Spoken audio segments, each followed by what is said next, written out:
ending 1 minute at a time. I was blind, but now I see. Working jobs we hate, so we can buy shit we don't need. Ideas are brittle. If you had one shot, everything I'd ever read, heard, seen was now organized and available. Now you fucking khakis. Life moves pretty fast. The Biohacking Secret Show. Dominic Rapson, welcome to the Biohacking Secret Show. Hey, thanks for having me. Been looking forward to this. As have I. I'm excited to chat because you specialize in areas that are affecting more and more people right now. Autoimmune issues, chronic illness, and then you help a lot of athletes with their recovery and performance. For our listeners, can you share a little bit of your background and how you got into this space? Yeah, so I've been on a nutritional journey coming up to about 10 years now. Been working nutritionally for about 7 years. It all started off with bodybuilding, just aesthetics, not training very smartly, just trying to get as big as possible, more fulfilling the ego and a persona. And I started coaching in that space, became a personal trainer, learned standard nutrition, and started to notice that the results, although we all looked great, we were all fit looking but sick people internally. So all the clients I was working with were getting pretty sick, a lot of autoimmune, a lot of chronic issues, which then led me to go into a nutritional journey. So I then went into a more of a new age spiritualist phase where I then began to go into veganism. I did that for about 2 years. Where was that coupled with plant medicine? Yeah, all of that too. So psychedelics. A lot of I worked with bush Rastafarians, and I did a little bit of permaculture with vegetables, and studied a bit of herbal medicine and bush medicine. Nice. Within 2 years, I quickly came to realize that that was not optimum, and all the people around me were extremely frail, with dying of really simple infections and diseases that could have been solved with the knowledge I know now. I also studied, I got to meet Dr. Sebi before he died and got to learn some wisdom directly from him. I also then got to realize that that really wasn't wisdom and got to understand the pseudoscience behind that. So I exited veganism and I exited the new age spiritualism that I was practicing, and saw that it was taking away the natural human being and the natural creation from what it really was, and just filling it with loads of ideas that had no substance, and just diluting the human psyche, and started feeling more connected and started feeling better. So I was like, well, I really want to understand what's going on here. So it then took me on a long journey of studying. Sorry, my man. The internet cut out right as you were saying, you were talking about, my apologies, we'll edit this out. But it froze right as you were talking about like the pseudoscience of veganism and a lot of what you were learning from Dr. Sebi and your time, exploring new age philosophies. Just before you continue, since the internet cut out for a moment, can you, for people that may be still exploring veganism or some of these new age philosophies, what are some of the things that you now no longer believe to be true? Just kind of like back of the napkin. Oh, wow.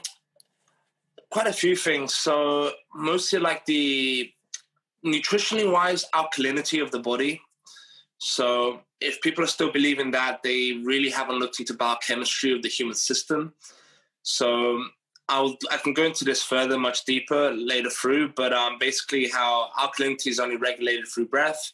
The body is very intelligent and tightly controlled. If you were to change the alkalinity of your body by one up or down, you would die. And so all of the pseudoscience from alkaline diets and nutrition and electrical foods is all pseudoscience and has no biochemical standing in the natural world and the human organism. Some of the other philosophies as well is control and passive letting go of attitude and emotions. And that to me is something I see, like people just brush off how they really feel, always want to be positive, rather than embracing the very emotions that help dictate their actions. And their thoughts around certain situations that actually enables us to get things done and enabled us to have intuition about a certain situation. So, very well said. You know, that whole like, oh, it's okay, there's no harm, oh, you know, just let it go, or just sit and meditate on it. Mm-hmm. And meanwhile, everything moves around you, you get nothing done, you become extremely passive, and you really learn nothing at all. You don't learn how to, like, for example, this whole thing with masculinity and anger and strength, and it's like, actually, you should be able to harness that. It doesn't mean you have to be a destructive person, but you should be able to feel anger and you should be able to use it to get things done or destroy things that are in your way or that are causing harm to either yourself or people around you. So it's really deep, but there's all quite right. a lot. We'll dig deeper. You just piqued my curiosity early. So after you kind of saw people getting sick and frail, that they weren't as strong and robust, and you saw some of these issues with New Age pseudoscience, where did you go next?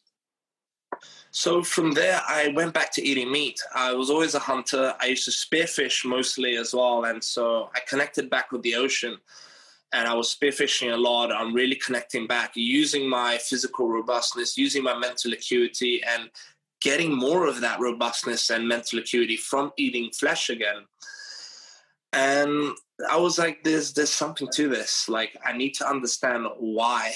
So that started my biochemistry studies. I also started a lot of tribal studies for me, and I went down into the anthropology route, where I did a lot of travels in search of different tribes that I could spend time with. So I did a few in different parts of the world and got to learn that these are some of the most God-connected people, nature-connected people, and they all ate predominantly meat, with a few resources here and there to fill up some space, to provide some energy.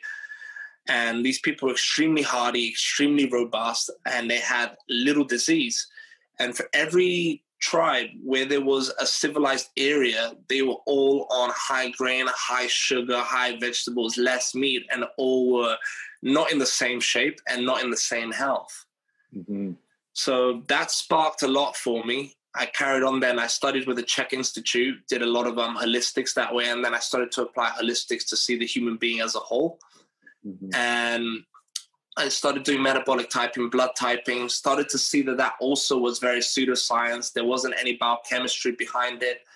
So I went deeper into the biochemistry. I then started experimenting with different versions of meat-centric relationships to food, especially ketosis, for example, which I no longer try and hold or prescribe for long periods of time. I worked with quite a few chronic diseases when I started, and due to mending them quite successfully, it gave me confidence in what I was doing.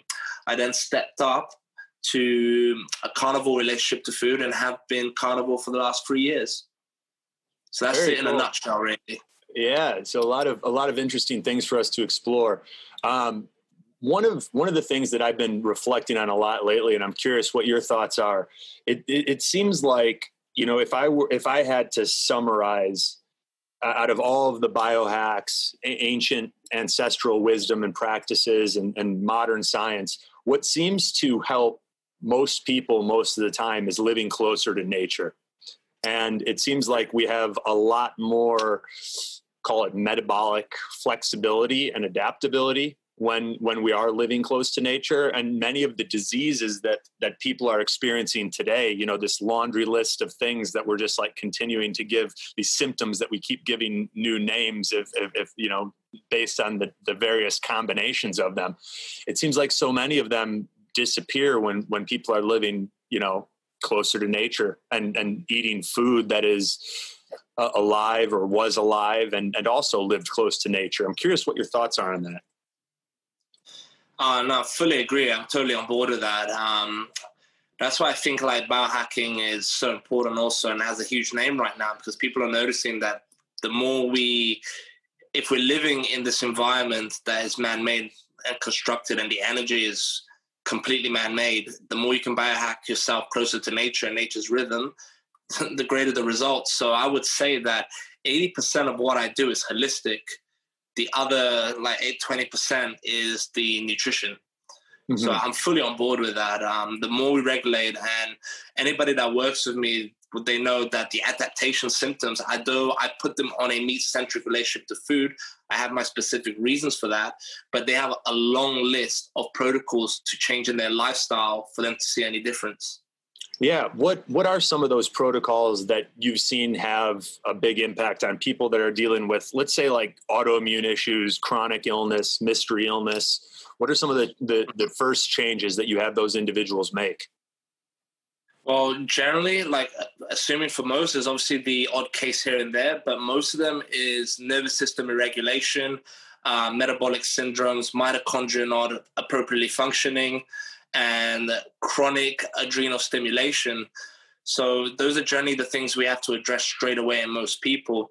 So generally what we put them through is like a mitochondrial rehabilitation. So it's getting their circadian right, their light patterns, it's getting their hormones activated at the right times, it's getting their ANS stimulated at the right times. So a lot of it will be to do with light rhythms, so the right frequencies of light at the right time, especially for people that want to get not only their melatonin, but their melanin right, for absorbing more nutrients in the day with when the blue light kicks in, but also regulating their sleep. Most people aren't sleeping properly. They're not entering deep and REM sleep.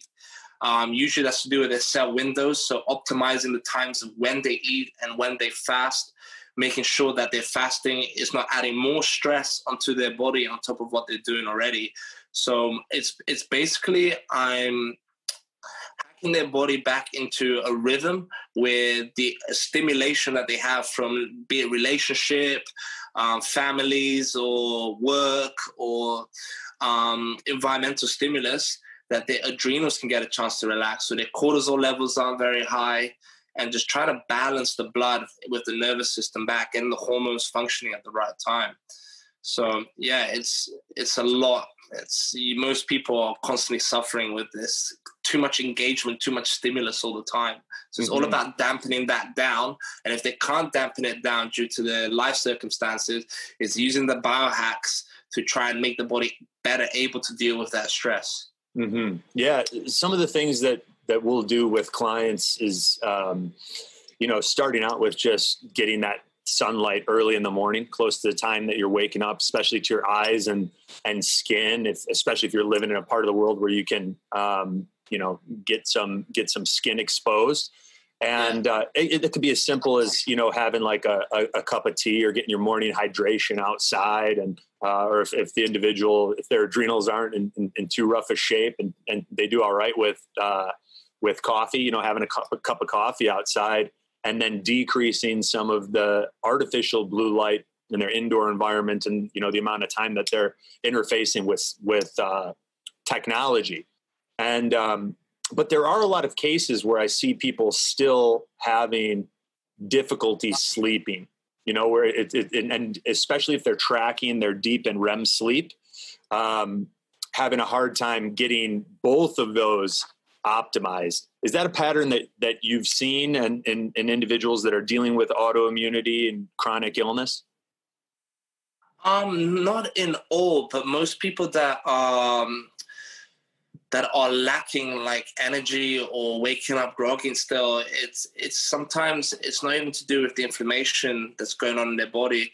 It's more to do with the nervous system just not engaging into an appropriate parasympathetic system at the right times.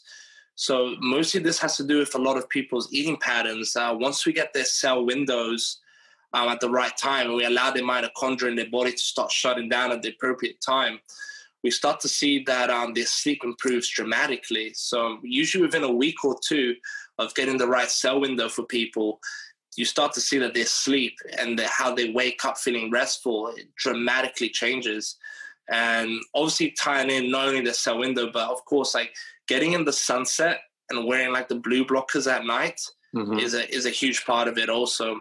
But most people, if they're doing that already, but they're still not getting that appropriate rest, they still don't feel like they've come out of the good parasympathetic rest, it's generally because they're eating too late or they're eating outside of their cell stimulus. You ever come across that? Yeah, that was one of, after I did a couple of years of pretty in-depth sleep studies and testing what had the biggest impact on, first and foremost, how I felt in the morning,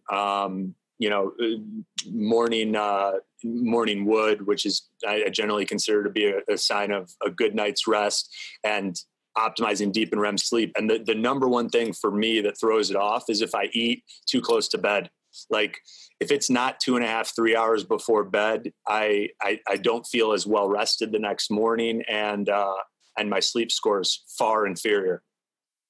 Nice, yeah, that's common in what we see. So it's nice to see that you reaffirm that with your own experiments also. Yeah.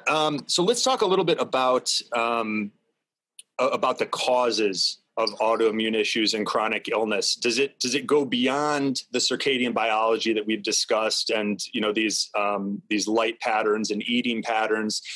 Have you explored heavy metal toxicity or other toxicities in the body, digestive issues, or do you find that a lot of those things take care of themselves when you get the circadian biology and the autonomic nervous system, or ANS, as you said, dialed back in? Yes and no. I mean, it gets more complex than just that. I mean, depending on the type, obviously, like most of the digestive issues I've worked with, say like IBS, colitis, Crohn's, and such issues, is generally down to a mixture of specific foods over a long period of time that have pulled the intestinal linings and wreaked havoc in the intestinal linings, but also a great deal of stress in the body, which adds to chronic inflammation. Most people, though, is just like, especially when it comes to toxicity in the body, is that they dampen the immune system and they're eating foods or doing patterns that have blocked up the mitochondria, and the body is perfectly in tune with detoxifying itself. It's amazing how people have come to think that in order for the body to methylate or detoxify, you need all of these superfoods from all over the world, when this machine that's made all in one place doesn't need components from all around the world to function. So I find that once we give the body space, and this is what I do with the carnivore diet and with the holistics, is it's allowing the body space to do what it already knows what to do. So a lot of these diseases, and I use this example all the time. So you have the powerhouses of your cells. They're using the cholesterol, intracellular activity is coming in and feeding in the chemicals of fat-soluble nutrients and minerals to allow it to do its job and create the energy systems it needs. But there's always, as everyone knows, waste exchange for every part of energy and rejuvenation of the body. Now, if you're eating foods and living a lifestyle where you're not allowing the body space to do what it needs to do to keep clean, that waste sits there. And especially with people now that are getting low cholesterol, and on top of that, still a very busy and stimulus life, they're not getting that intracellular activity. So the waste keeps building up. And then what I say is, imagine you're sitting on the toilet and you take a crap and you don't flush and you don't get up from the toilet and you just sit there till you next take a crap and you just keep taking the crap and not flushing. Eventually that crap's going to build up all the way back up and you're going to be sitting in your own crap. Now, you probably wouldn't be happy with that situation, would you? No. So your mitochondria and your cells, that's happening to them. So then you activate an immune function that's coming in to clear the waste, but there's crap everywhere engulfed all around the cell. So it doesn't know what's what. It just starts attacking everywhere. And this is generally the result of most autoimmune conditions, simply put. Interesting. So if I'm hearing you correctly, what you're saying is helping the body switch into a parasympathetic state, that rest and digest state is critical for balancing waste removal and the detoxification process, which the body has the innate ability to handle if you just create that space. Exactly. Yeah. So if you're giving it the right foods and you're putting yourself back in nature's rhythms, you're always going to be more optimal. And like you said, even if you want to be flexible and metabolically flexible with certain foods that you're eating, if you have a bulk of that down, like that 80%, you'll never see disease. Mm-hmm. Mm-hmm. So what do you feel what are some of the best practices that you've utilized yourself kept in your routine and that you recommend to clients for making that switch, you know, and improving like the tone of the nervous system? Meditation, breath work, prayer. What are the ones that you go to? How do you like to do it? So for me, I do always prescribe breath work. I mean, I'm a free diver and spear fisherman, so breath work is always important for me. The breath is the only way to keep the alkalization of the body, and the breath is the only way to command your nervous system. So I always say, like, especially in the morning, breath work or nice light activity that's working your HRV. It doesn't have to be anything strenuous. I would say to most people, if your fast pattern is in the morning, go for a nice 30-minute walk, catch the sunrise, breathe. This is one of the main things. If you're athletic, if you're not got adrenal issues or thyroid issues, then you're training fasted. Go and train, go and sweat, go and breathe, go and create stress in the morning. For me, I like to go for a surf, or I like to go and train fasted. And then it's, getting that light, getting that fresh air, and being happy, doing something that makes you fulfilled before you have to put yourself to anything that is a task of life, for either to your living or whatever it is that you generally, you know. I always say to people, what would you do if you didn't have to work? Whatever that is, you should be doing and putting attention to that first. That's a great question. I've had a lot of interest in free diving. I've never done it. I've only surfed a couple times, but free diving is one that's called to me a lot, and kite surfing as well. Awesome. Yeah. Let's talk about viruses a little bit, especially with what's been going on in the world. A lot of people have had their lives sort of turned upside down in some capacity with lockdowns and changes to their work patterns. What's your take on what's been going on in the world with the coronavirus and everything else? Oh man, so this is a deep one here, but one massive scam. Yeah, I just cannot believe how nothing's being done about it yet. We have so many people speaking out about it, but we can't seem to create the unification to come together and not let this scam go on. Mm-hmm. I mean, at the foremost, right, if you know about the virome, we are made up of bacteria and viruses. A virus is not something you just walk into in the air. This is one where people are in disbelief and don't seem to understand that if you look at the body's responses and to bacteria and germ and terrain theory, we always see, and I love this example. I'll put this example first before I go into it so that people really get what I'm saying. It's like when, let's say you're studying an animal. So let's say a fish or a dolphin, for example, and the dolphins start getting sick. And the scientists go up and they go to the dolphins. They go and have a look at the dolphins. And this is what's happening right now. So they decide to take one of the dolphins, cut it open, and look inside the dolphin to see what's wrong. But really, if you look at it in a clever way, why would an animal that's perfectly adapted and evolved to survive in these wild circumstances, why would the sickness just be coming from within like this? So when all these animals start getting sick, do you go, oh, what's wrong with the animals? Or do you go, did someone put crap in the water? Mm-hmm. And you know what I mean by that? Yeah. It's the same thing. It's the same thing with the human being. So we've changed our environment so much, and we can talk about frequencies as well. Every time we add a new layer of frequency, a new layer of radio waves or activity on the earth, we dampen the immune system. And we see this in animals first. And then we change all our rhythms. So we dampen our immune system. So when we dampen our immune system from these environmental toxins, and we can talk about heavy metals, which is in nearly every product, everything we wear, in nearly every gas, everything around us is full of heavy metals that people aren't taking seriously. And so when you put all of this in the human body and you dampen the immune system with vaccines, with formulas, with supplements, different products, And then your body can no longer, as I said, have the space to methylate and detoxify and keep your genes and DNA expressing correctly.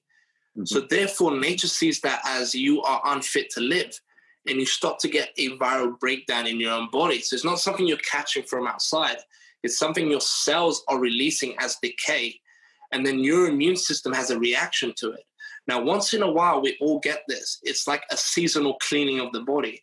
And this is another thing that I learned from like the whole Dr. Sebi and Alkaline thing, how they say, oh, you shouldn't have mucus in your body. Mucus is bad.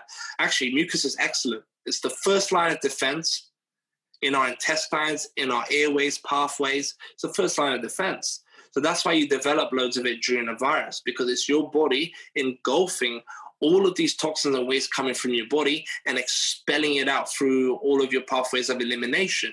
Mm-hmm. So people are all running around with these masks and falling for this trap, and then, you know, creating more stress on themselves, distancing themselves from love and affection, you know, changing their identity of expression. Nobody can smile or exchange anything like that as they walk by with everyone. So it's this stress, fear state, which dampens the immune system even more so. Mm-hmm. And then they still haven't understood that this is what's creating a reaction inside of their body that makes them sick. This episode of the Biohacking Secrets Show is brought to you by Veritas Farms and their full line of CBD products, CBD standing for cannabidiol. Now, we are real excited about this partnership because Veritas means truth in Latin, and we are big believers in bringing you guys the truth, not just through this podcast, but by making sure that any products that we share or that we bring on as sponsors are products that we personally use, believe in, and endorse ourselves. And that is the case with Veritas Farms and their full line of CBD products. The reason that they're so great, they are full spectrum hemp products, meaning that they have all of the beneficial phytonutrients that you get in a quality CBD product. 99% of the CBD products on the market are CBD isolate, and they're just being resold, meaning they're coming from a few small manufacturers. They've only got one tiny part of all of the important phytonutrients that you need to get the benefits you want from a CBD product, and they're just a bunch of different companies reselling them. Veritas Farms is vertically integrated, meaning they own the farm. They ensure that there are no pesticides being added. It's organic, and then they control the entire process from harvesting to extraction until that product ends up at your door. That's what I love it. It's kind of like farm to table, but for CBD. And the benefits that I've noticed, my sleep is better. I feel like I get a deeper, more restful night's sleep. I'm less stressed. I never have periods of anxiety. I feel calm and focused throughout the day. And it even decreases inflammation when I have flights or other things where inflammation is an inevitable part of life. You take a little extra CBD and it can be very helpful for stress, anxiety, sleep, and that inflammation. So if you guys want to check it out, we've arranged a 15% discount for you guys. To get that, you can go to theveritasfarms.com/biohacks. I'll spell it out. THEVERITASFARMS.com/BIOHACKS to save 15%. Check out the Veritas Farms CBD. You guys are going to absolutely love it. What a scam we've all fallen for, that is blocked and taken away our freedoms. Yeah, I mean, well, what's that saying? Like, anyone who is willing to sacrifice their freedoms for safety will get neither. Something like that. Yeah, I mean, you brought up we were talking about this book, The Invisible Rainbow, that does an excellent job kind of breaking down these changes in our electromagnetic environment and how there have been either nationwide and sometimes worldwide pandemics associated with them. And it is interesting that really for the past since, call it 2007 or so, when the iPhone came out, we've had a number of different pandemics, and this most recent one with the Corona, it's timed as they're rolling out, you know, this new this fifth generation of technology all around the world at an accelerated rate. So I've also, you know, from talking with certain people, there's a good amount of evidence showing that I think it was the man who won the Nobel Prize for discovering HIV. He was a French virologist. He took a look at coronavirus and said that this was 100% made in a lab. Like, this is not an adaptation that could have happened in nature. So, you know, you've got some people that are talking about how there actually is no virus, and then other people are saying, you know, this is all real and what the media is telling us is the truth. And then other people saying it was an engineered bioweapon, and other people saying that it's 5G that's causing these signals in our body, and that's really what's going on. Have you seen any evidence that leads you towards one of those possible scenarios? I mean, I think, like, because this is a good subject, because the only other way to get a infection or virus in your body is to put it into your body. That's the only other way. So there are viruses that people can make and patent, and it has a patent. So it's definitely created. And what was the purpose of this creation? I think to give out a vaccine which injects more people with it, but also injects a whole host of chemicals into the person's body that leads to further complications. So I went down a huge rabbit hole with this, and I stopped after a while. I do think, though, you know, I think we all did, but yeah, at a certain point, it becomes unproductive, and exactly yeah. right. And I was like, okay, well, what can I do to help people warn them about it? But yeah.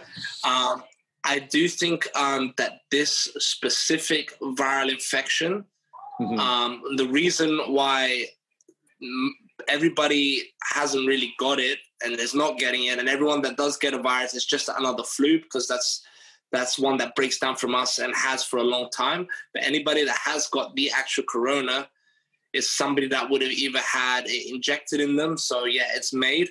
And just how everyone who dies of actual flu is all shown to have had the flu shots. Very interesting. Yeah. You know? There's Judy.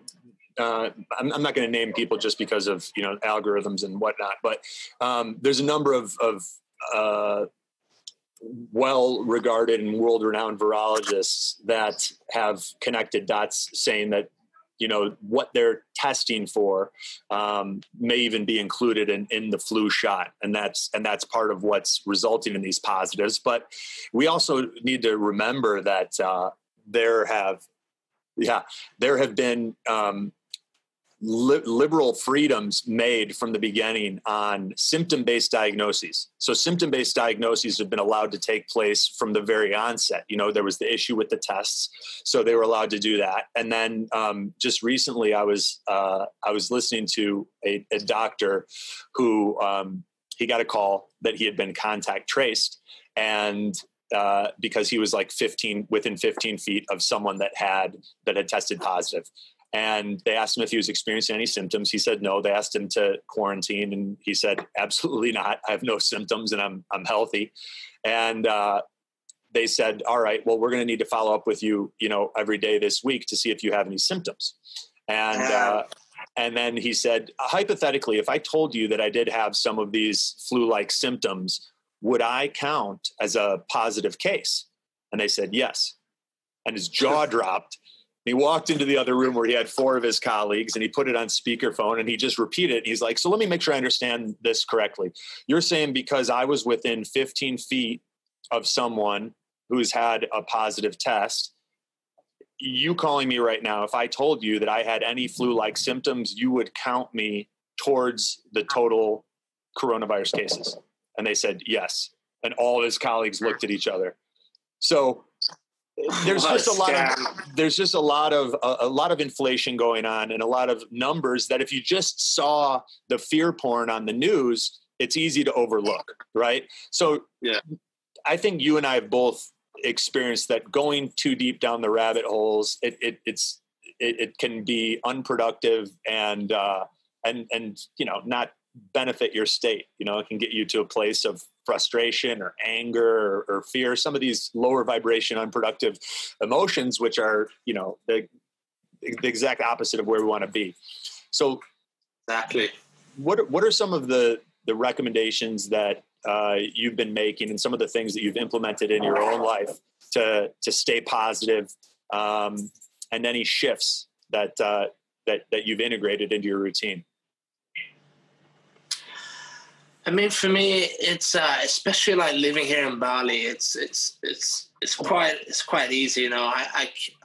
I focus on what I can do and not what I can't, and I focus on the longevity of what I wish to see around me in my life, and I aim to inspire and just to show that if you focus and not live in fear, and you won't be in fear if you focus on the joys of where you want to be and what you want to achieve, then you're always going to be in a constant state of present bliss, and you're always going to push through with everything that you want to indulge in.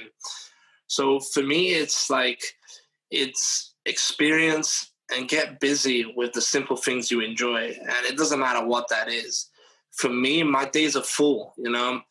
I'm up early. I get out in the sun. I go for a surf. Then I go and I do the work I need to do, which I want to do. And then I go and train. And then I go and socialize with what I need to socialize. I do my meetings, and then I focus on whatever task I have. And then I go and skate in the evening, and then I do my recovery. And in between that, I make sure I'm eating well, and I'm making sure that my brain is well fueled, and the connectivity between my nervous system, my gut, and my brain are there. And it's as simple as that for me. And one thing I see in most people as well, especially with the ancestral relationship to food and the rhythms, is that once their gut is healthy, once their nervous system is working properly, the connectivity to the brain is so much better. So they have so much more mental acuity and robustness to do lots of things, and their anxiety and depression is out of the window. That's pretty exciting. What brought you to Bali, out of curiosity? Have you always been there? No, I've been here just over a year now, a year and 6 months. Yeah. And I got asked to come here for a coaches meeting. So an Australian guy wanted to bring all of the top coaches in their field together to meet and discuss and trade ideas and do seminars. So I came out here for the 11 days, got well connected with a few people here, loved the idea, decided to move here with some of the coaches. And 4 months later, I was out here. Nice, man. Beautiful. Let's talk about, for athletes, recovery and performance. You had mentioned subtly when we were talking about, you know, if you're an athlete and your adrenals aren't overtaxed, which makes me wonder if you've experienced a lot of athletes who are pushing too hard, who are stacking just too many acute stressors in their routine, where then it becomes chronic stress. And is that an issue that you're seeing a lot? Mostly in the female clients. I see a lot of them completely destroy their menstrual cycles, and they completely destroy their thyroid functioning and pituitary gland, which is the pituitary gland and thyroid issues is generally the blinker signs of adrenal issues. So I work with a lot of hypothyroid and Hashimoto's. And generally I've completely focused on the adrenals before even addressing those glands. And usually people are running their hormones completely dry with their lifestyles. And so mostly in the female athletes. With my male athletes, it's generally they just get severely injured. I work with a lot of different sports that is contact. So I work with fighters.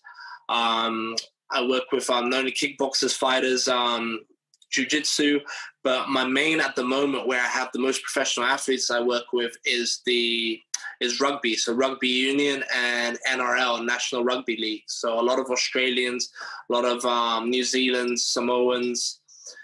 And I'm not sure if you're into rugby. Do you follow much of that or know about it? I haven't followed it, but I enjoy the sport. I grew up playing soccer. Football in the UK. But I enjoy rugby and have a lot of respect for the athletes. Right. So, I'm not sure if you know some of the names. So, like Sonny Bill Williams of the All Blacks. Okay, nice. That's in New Zealand, right? Yeah. We have Quade Cooper as well. Curtis Sirenen, Sandor Earl, a few big names. Nice. And most of them were just completely battered internally and externally as well. Just the nutrition that's in the mainstream, just, it's all about oh, you have to maintain a certain weight. So we're going to give you all of these calorie countings and going to give you all of these crap foods just as long as you're happy and maintaining weight. And then when the people break down, they're like, oh, well, now we're going to pump you with anti-inflammatories and painkillers so you can still do your job. Mm-hmm. And that's the kind of background they came from. Mm-hmm. So when I worked with them, first thing I did was got them off all of the medications, got their livers functioning really well, got their nervous systems fired up really well, and then gave their body the space and the nutrient density to fill up their bone marrow and densify all of their connective tissues. And within a month, 2 months of applying a carnivorous lifestyle and all of these holistic protocols, all of them are off their meds. All of them felt like the injuries were completely sealed after years of constant in and out of the same injury. And they're in their 30s, so one's 35 years old, and they're smashing it. Yeah, that's beautiful. So I talked to Dr. Paul Saladino about a month ago, and he wrote the Carnivore Code and really piqued my interest in exploring carnivore. How do you do it? What are some of your go-to foods? You know, do you do like a 16/8 intermittent fast and then you know, break your fast with meat, or what's your structure look like? So I'm very specific to what I'm doing at the time. So I believe in a lot of flexibility. And even when I say carnivore, to most people, I eventually say that carnivore is anything where you're like 70 to 80% of your food is meat-based and then the rest is whatever. And I usually have like safe or allowable vegetables and stuff like that. I personally don't have any vegetables or fruits, but I do venture into sweets here and there when I feel like it. But for me, like when I'm heavy into performance, if I want to build the most amount of muscle quickly and I want strength gain and I'm really training hard, like for example, I tested with the deadlift. So I went from 190 kilo deadlift mm-hmm. at 77 kilograms body weight to, in 3 months, only lifting once every 2 weeks and just picking up as heavy as I could, no training. In 3 months, I went to 250 kilo deadlift. I gained muscle, went all the way up to 80 kilo body weight, and I went down to 5% body fat all at the same time. Wow. That's pretty impressive. Yeah, so this is what this is the performance protocols I tested on myself before writing them and creating the program that I will use with most athletes. And what I was specifically doing at that time is I was eating every 30 hours. So I only really had like 4 meals a week, 4 to 5 meals a week. Interesting. And so doing a longer fast, literally, you know, you're going for, you said 30 hours, and then would you have a huge meal? Huge meal, about 1.5 kilos to 2 kilos of meat, fatty meat. And what were some of your go-tos? Oh, so my partner used to make epic lamb legs and ribs. Yeah. So it would be like a plate full of ribs, maybe 3 or 4 ribeye steaks, bacon, eggs, and then sometimes I'd mix it up for the DHA protocols of recovery on the nervous system. So I have a load of oysters, loads of scallops, prawns. Yeah, that's pretty much it. So, but mostly ribs and ribeyes. That sounds delicious. So you've gotten away from almost all vegetables. Does that include juicing? Yeah, I worked for a juice company. I helped design and do juices when I thought it was brilliant. And I learned a lot about juicing. I learned a lot about different mixtures, different balances, different cleansing protocols. And I used to do it a lot. And only now do I realize that the feelings I had from it and the symptoms I was getting were not ideal for the human body.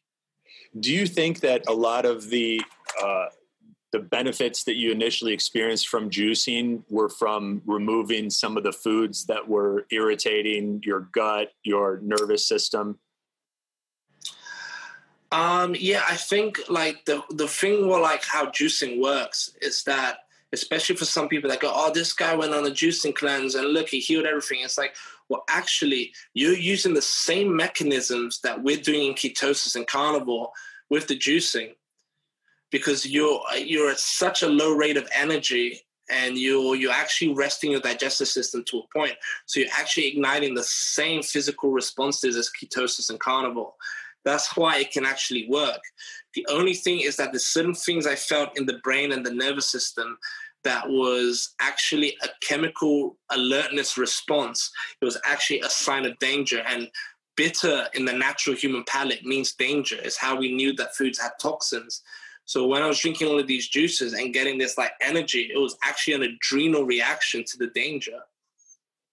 Interesting. That's something I haven't heard before, but it does make sense.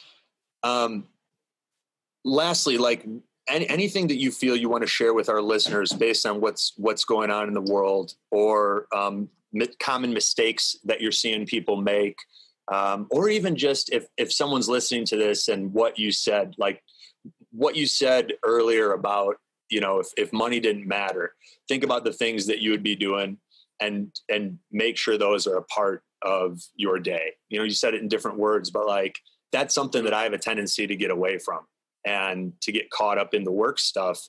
And it's not long after that I feel, that I feel that hole, that emptiness, because I'm not playing enough and I'm not recharging myself with some of the things I love. For someone like me, right? Do you have a process? Do you start brainstorming some of the things you loved doing as a kid, but maybe got away from? Or is it more just kind of feel your way through it, start with something and go from there? Yeah, I mean, I'm very simple. I've never been a guy that wrote anything down or brainstormed. I just have clarity in exactly it is that I want to do. And I'm not afraid to utilize my time. And I'm also don't feel like I need to give time outside of what it is that I need to be doing. And some people can feel like selfish or bad about that. But I think like the first thing you need to do is always bring back to yourself and focus on yourself. And everyone's lifestyle circumstances can be so different. So like, I guess what my steps would be I would say is, yes, lifestyle can be difficult. It's not always the easiest to change. So the first thing for me is make sure to get the nutrition down, because the nutrition, when you can figure out what it is that your body needs for the space to enhance your mental acuity and your physical robustness, you will have more clarity on what you want to use your body for, and you will have more mental stability and emotional stability to seek out and think about or carry out what you want to do in life. Then it would be to focus on the lifestyle circumstances. With that newfound energy and stability, use it to create the space and to change the things in your life that are blocking you from doing and feeling what you really want to feel. And then the third thing is carrying out with no hesitation. Everything I do and choose to do, I just jump in. I don't hesitate. My thought goes, that sounds like it could be something good to learn. I think I should put the time to that. And then I go and do it. And then a few months down the line, I go, okay, this is working out. I enjoy this still. I'll carry on. Or don't be afraid to be wrong, do something and go, actually, you know what? That wasn't a good idea. Now I know to move on to the next thing. That's great advice. That makes sense? Yeah, it makes a lot of sense. Thank you. I appreciate the advice. Dominic, this has been a great conversation, man. I appreciate you hanging out, especially it's got to be, a little after 5 a.m. there. So I appreciate you making a sacrifice to share some of your knowledge and wisdom and experiences with me and our listeners. Where can people follow you? I know you've got your origins.nutrition account on Instagram. What's the best way for people to reach out if they want to work with you or to stay up to date with things that you've got going on? Hey, man, appreciate you having me and helping me expose to your crowd as well. I've been following you now and seeing what you've been up to. So it's been a cool community you've built. So if they want to find me, originsofvitality.com is where you can see more about my work and look into my programs and what I do. If you want to get a feel for more who I am as a person, origins.nutrition on Instagram. You'll see my stories. I will put up one day things about the virus, things about the conspiracy, on there will just be me surfing and skating and just living out my truest life. If you want to know more about the biochemistry that I practice and speak of, I started my podcast about a month ago. It's called Origins Cast, and it's just literally only 15 minutes of me talking, no fluff, nothing, just 15 minutes of straight biochemistry on a subject of the human body and carnivore. Beautiful. Guys, check out the Origins Cast. Go to originsofvitality.com to check out Dominic's programs, and make sure you follow him on Instagram at origins.nutrition. Dom, thank you so much again, man. I appreciate your time, and bless you. Likewise, bro. Thank you so much.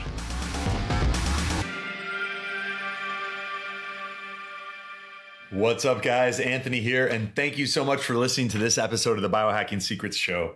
One of my favorite things to do is helping men and women like you feel what it's like with the body you've always wanted and all-day energy that starts the moment you wake up and doesn't quit.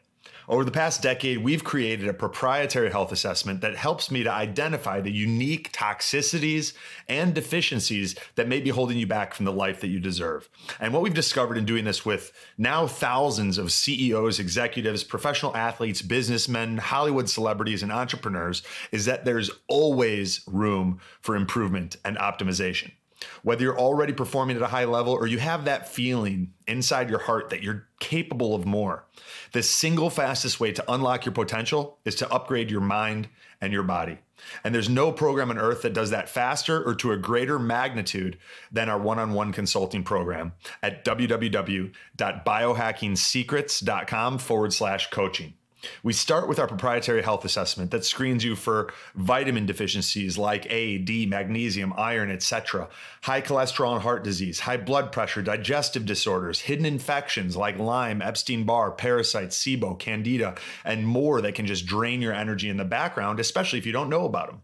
Anxiety, depression, and cognitive disorders, autoimmune disease, adrenal fatigue, thyroid issues, mold toxicity, heavy metals, environmental toxins, and other genetic risk factors like MTHFR, APOE status, your glutathione production, and many more. We even recommend the specific tests that I use with my one-on-one clients if they're relevant for you in figuring out your biological age and identifying those key areas and opportunities that can take your life to the next level. From there, we create a customized game plan along with a personalized supplement protocol to help you optimize your weight and energy at the cellular level. And for our platinum clients, we even include a personalized workshop with me in Delray Beach, Florida. Most of the year, this program's full with a waiting list, but we just had a couple spots open up and I wanted to offer them to the listeners of the Biohacking Secrets Show first. So if you're interested in seeing what it might look like for us to work together, head over to www.biohackingsecrets.com/coaching. That's www.biohackingsecrets.com/COACHING and fill out the short application form. If you're pre-approved, you'll be given the opportunity to book a time to connect with someone on our team and see if it's a fit. Thank you so much for being a part of this community, and I look forward to potentially going on this journey together.